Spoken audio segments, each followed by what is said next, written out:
বাসায় কিছু special guest এসেছিল আর তাদের জন্য স্পেশাল কিছু আয়োজন করেছিলাম। সবাই তো সবসময় কাউকে দাওয়াত করলে বেশিরভাগ পোলাও, রোস্ট, গরুর মাংস, কাবাব, বুটের ডাল এই টাইপের আইটেমগুলোই করে থাকে। বাট আজকে আমি একটু ডিফারেন্ট ওয়েতে ট্রাই করেছি। সবাইকে যেহেতু ডিনারের দাওয়াত করেছিলাম, তা আজকে চিন্তা করেছি যে আজকে মাছ ভাত বা পোলাও মাংস রান্না করব না, আজকে সব কিছু চাইনিজ আইটেম রান্না করব। আমি যেহেতু চাইনিজ আইটেমটা বেশ ভালোই রান্না করতে পারি, তাই চিন্তা করলাম আজকে কোনো বাংলা খাবার করব না, শুধুমাত্র সব কিছুতেই চাইনিজ আইটেম থাকবে। চাইনিজ খাবারগুলো যেহেতু একদম গরম গরম খাইতে বেশি ভালো লাগে, তাই আমি আগে ভাগে কোনো প্রিপারেশনই নেইনি, শুধুমাত্র সব কিছু একটু বাজার টাজার সেট করে রেখেছিলাম। তো আমি যেহেতু ফ্রাইডে ছিল, সো একদম গোছল করে ফ্রেশ হয়ে খাওয়া দাওয়া করে আমি একদম যোগাড়যন্ত্র করতে বসে পড়ি। প্রথমে আমি সব কিছু সুন্দরভাবে কেটে কুটে নিচ্ছিলাম। কাটাকাটি শেষ করে আমি চলে যাই রান্নাঘরে। প্রথমে আমি এক পাশে স্যুপ এবং এক পাশে চাইনিজ ভেজিটেবল রান্না করতেছিলাম। তারপরে আমি একটু ফ্রেঞ্চ ফ্রাই উঠাই দিই এবং ফ্রেঞ্চ ফ্রাই উঠাই দিয়ে একটু বিছানার চাদর চেঞ্জ করতে গিয়েছিলাম। পরে মনে হলো একটু পরেই করি। তারপরে আমি চিকেন ফ্রাইও উঠাই দিই। চিকেন ফ্রাই কমপ্লিট হয়ে গেলে দেন আমি পাস্তাটা রান্না করে নিই। আর পাস্তাটার কালারটা কিন্তু দেখে খুবই লোভনীয় লাগছিল। দেন আমি এগুলো কমপ্লিট করে আমি বিছানার চাদরটা সুন্দরভাবে পেরে নিই। যদিও ঘরটা সুন্দরভাবে আগেই ক্লিন করে গুছিয়ে রেখেছিলাম, শুধু বেডশিটটা পাড়াই বাকি ছিল।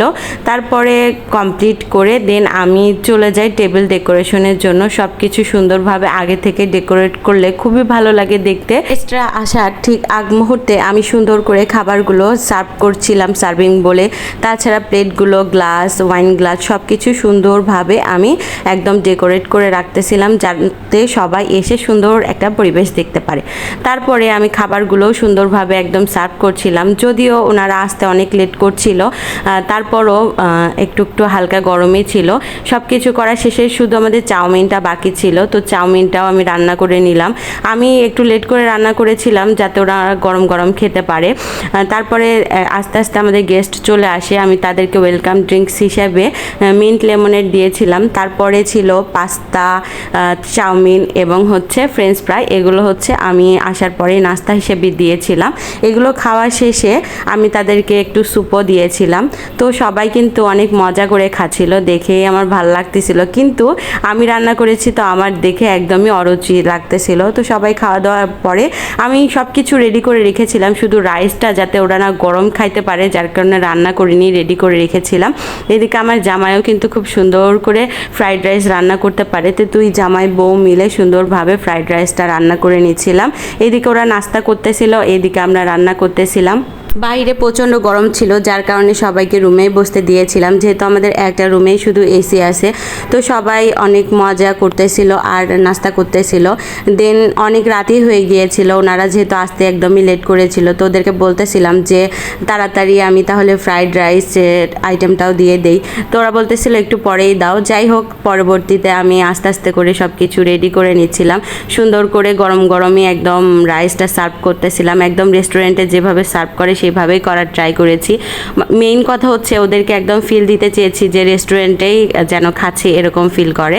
তো সবাইকে সুন্দরভাবে পরিবেশন করে বসতে দেই খাওয়ার জন্য। আমি যেহেতু রান্না করতে অনেক বেশি পছন্দ করি, তাই সবাইকে কিন্তু খাওয়াতেও অনেক বেশি পছন্দ করি। আমার ভীষণ ভালো লাগে, আর যে কোনো খাবার একটু সুন্দরভাবে পরিবেশন করতে আমার তো অনেক বেশি ভালো লাগে।